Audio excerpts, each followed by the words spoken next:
Irmãos, na verdade, eu não tenho muito o que dizer. Eu tenho um ditado comigo, o Antônio já conhece, que onde tem Melquisedeque, Abraão só dá o dízimo. Então, depois de todos esses homens já ter falado, eu vou falar o quê? Amém? Mas eu queria compartilhar convosco o texto do Evangelho de Jesus Cristo, segundo escreveu São Mateus, no capítulo 1, versículo 18. Aleluia. São Mateus, capítulo de número 1, versículo 18. Apenas o 18. Os que acharam, digam amém. Amém. Os que ainda procuram, digam, eu já encontrei. Amém. Não podemos ler, já encontrou, afinal já encontrou. Eu vou ler para não tomar muito tempo, tem bastante gente ainda para ter as suas oportunidades. Ora, o nascimento de Jesus Cristo foi assim. Estando Maria, sua mãe, esposada por José, antes de se ajuntarem, achou-se ter concebido do Espírito Santo. Eu quero vos lembrar que este nascimento fora pré-anunciado por Deus, mas muito antes mesmo do nascimento acontecer. Aliás, Deus foi a primeira pessoa, Deus fez questão de ser a primeira pessoa a pré-anunciar que o seu filho viria à terra. No episódio da tentação, a Bíblia diz que Deus diz para a serpente: da semente da mulher nascerá um varão, e este varão pisará na cabeça da serpente, e a serpente lhe ferirá o seu calcanhar. O primeiro homem que Deus usou para falar que o seu filho viria à terra em forma humana foi Enoque, aquele que andou com Deus e Deus o transladara. O sétimo depois de Adão, cerca de 4.000 anos antes de Jesus nascer, Enoque profetizara: eu vejo o Senhor vindo com milhares de seus santos. Aleluia. Por fim, consequentemente, Deus foi usando seus profetas. Moisés, por sua vez, diz que Deus levantaria um profeta semelhante a ele, e que a nação de Israel deveria ouvi-lo, coisa que eles não fizeram. Deus foi usando seus profetas, usou Jó, como ontem pregando aqui, eu dei um comentário. Jó disse: eu sei que meu Redentor vive e que por fim se levantará sobre a terra. É evidente que o Antigo Testamento fala também de Jesus, até porque a Bíblia é cristocêntrica, ou seja, toda a Bíblia fala de Cristo. Cristo é o centro da Bíblia, de um modo que vemos Cristo na Bíblia em todas as partes. Inclusive o nome de Jesus no Antigo Testamento é Josué. Acontece que Josué é uma versão hebraica e Jesus uma versão grega, mas ambos é Yoshua, que significa Yahvé salva, ou Yahvé salvação. Jesus foi apresentado também muitas vezes, ou se apresentou muitas vezes no Antigo Testamento de forma cristofânica, apresentou-se em forma de anjo. Juízes capítulo 3, versículo 18, a Bíblia diz que Manoá, pai de Sansão, quando Sansão ainda nem sonhava em nascer, Manoá recebeu a notícia de que Sansão nasceria. Então o anjo que anunciou essas palavras teve a pergunta de Manoá, e a pergunta foi: qual é o teu nome, para quando se cumprir as tuas palavras te honremos? Então o anjo foi subindo para a glória e disse para Manoá: por que perguntas pelo meu nome, visto que é maravilhoso? E a Bíblia diz em Isaías capítulo 9, versículo 6, que o nome do Messias seria maravilhoso. Então Jesus é de fato aquele anjo que estava conversando com Manoá. O anjo que abençoou Jacó e que lhe mudou o nome era o próprio Jesus em forma cristofânica, porque Jesus, enquanto em vida, tinha o costume de mudar nome de pessoas, de Levi para Mateus, de Simão para Pedro e daí por diante. Ele mudava o nome das pessoas. E outros sim, anjo não abençoa ninguém, anjo é a própria bênção, é a bênção da proteção, a bênção do livramento. Anjo não abençoa, anjo não tem autorização para abençoar ninguém, mas aquele que abençoou Jacó era o próprio Jesus, que nos abençoou com toda sorte de bênçãos espirituais nos lugares celestiais em Cristo, como Paulo diz em Efésios capítulo 1, versículo 3. Então, resumindo, se todo o Antigo Testamento já anunciava uma promessa de que Jesus nasceria, logo eu posso afirmar de forma categórica que Maria estava grávida de uma promessa. Deixa eu enfatizar: todos nós estamos gestantes de uma promessa. Algumas considerações sobre a promessa de Deus. Estou falando promessa de Deus, não promessa política. Algumas considerações sobre a promessa de Deus. Primeiro, a promessa de Deus nunca falha. A promessa de Deus nunca retrocede sem o seu cumprimento. A promessa de Deus, para nós ilustrar, a promessa de Deus não é como uma foto ilustrativa do pacote de bolacha, que na foto do pacote tem recheio nas bordas, mas quando você abre o pacote, pega a bolacha, você sofre com uma decepção, porque você não vê recheio. A promessa de Deus, do jeito que é apresentada no rótulo, na embalagem da profecia, da revelação, assim é no seu conteúdo, porque Deus é fiel. Diga para quem está perto de você, diga: se Deus te prometeu, vai se cumprir. Mas o que dizer de profetadas? Conta 15 dias que Deus vai fazer milagre. Passou 15 dias, passou 15 semanas, passou 15 meses, já está chegando a 15 anos e nada aconteceu, porque não foi Deus quem prometeu. A promessa de Deus é infalível, mas algumas considerações sobre quem está gestante uma promessa. Já estou resumindo. Todos os que estão gestantes de uma promessa sofrem de coisas que na linguagem da ginecologia é chamado de contrações. Quem tem promessa sofre contrações, sofre lutas, sofre dificuldades. José, quem diga, foi vendido pelos seus irmãos, foi escravo, foi prisioneiro, foi caluniado, para depois a promessa se cumprir, porque antes do cumprimento da promessa vai ter contrações. Está preparado?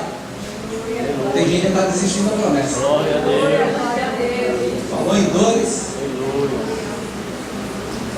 Veja Maria, José estava pensando em deixá-la secretamente, porque pensava ele que a sua futura esposa havia traído.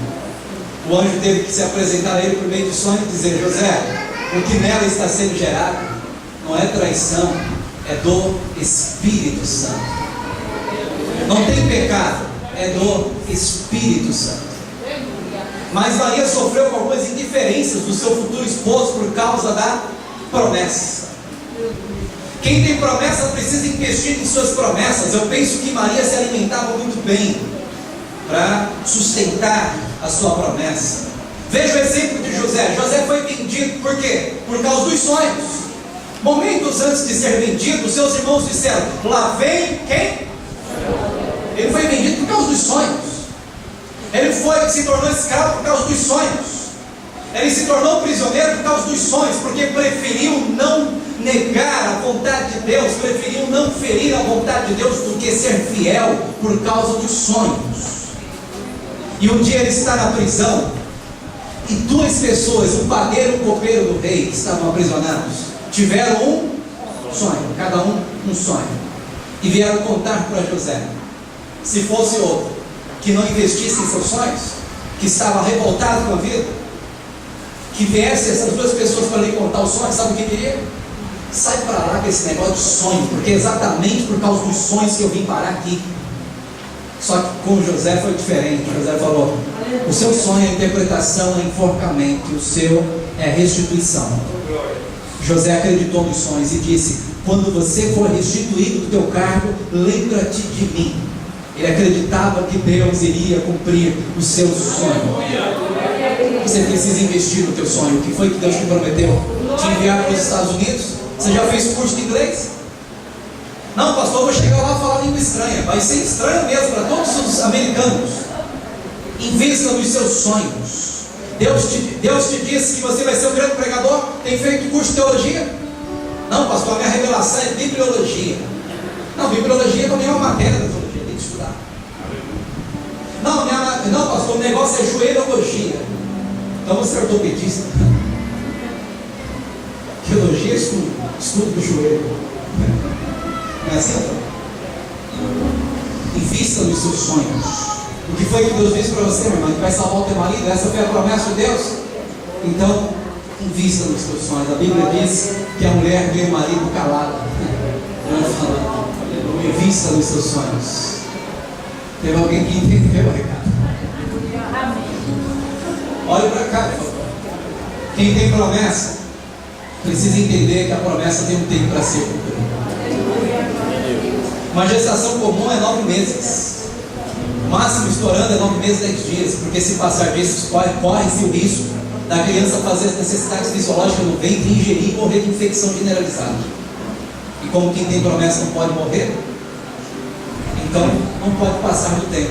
Se nascer antes, nasce prematuro, e Deus não abençoa ninguém prematuro. Deus só abençoa pessoas amadurecidas na vida.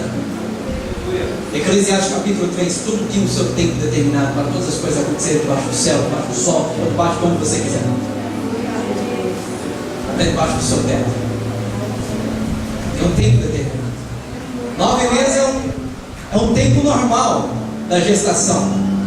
O que Deus quer dizer com isso? Existe um tempo certo para a sua promessa nascer. Para você o tempo já passou, na sua percepção de tempo. Mas Deus não trabalha dentro do cronos, Deus trabalha dentro do kairos, o tempo da eternidade, o tempo da oportunidade. Eu vou lhe contar uma ilustração e eu fecho aqui a minha participação cooperativa, lhe afirmando como é que funciona esse negócio de tempo, como é que Deus enxerga o tempo certo de abençoar. Um ourives foi perguntado: como é que você sabe quando a prata está pronta para ser tirada do fogo? Então o ourives respondeu: olha, tem um ponto certo. E acontece que se eu tirar ela antes do ponto certo, ela não vai reduzir. E se eu tirar depois do ponto certo, também ela não vai reduzir. Se eu tirar antes, ela não reduz por causa das impurezas. Se eu tirar depois, ela não vai reduzir porque passou do tempo certo, do ponto certo. Então insistiram: mas qual é esse ponto certo? Ele falou: tem alguns segredos. Eu coloco a prata no caldeirão com o fogo bem aceso e eu fico mexendo e olhando. O segredo é mexer e olhar. Mexer e olhar.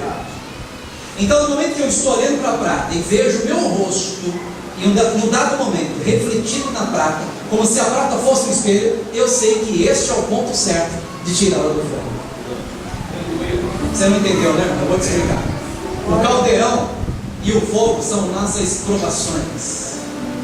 O ourives é Deus. A prata somos nós. Mas pastor, eu queria ser ouro. Meu irmão, dá graças a Deus se você é prata. O ouro passa 7 vezes no fogo. Está disposto? Está disposta? Então seja ouro. As minhas lives estão dizendo que eu estou satisfeito em ser prata. Deus está mexendo e olhando. Aí quando você passa pelo caldeirão, pelo fogo, você fica se perguntando: Deus não está me vendo? É claro que Ele está te vendo. Ele está mexendo e olhando. Olha para quem está ao seu lado e diga: sorria, você está sendo filmado.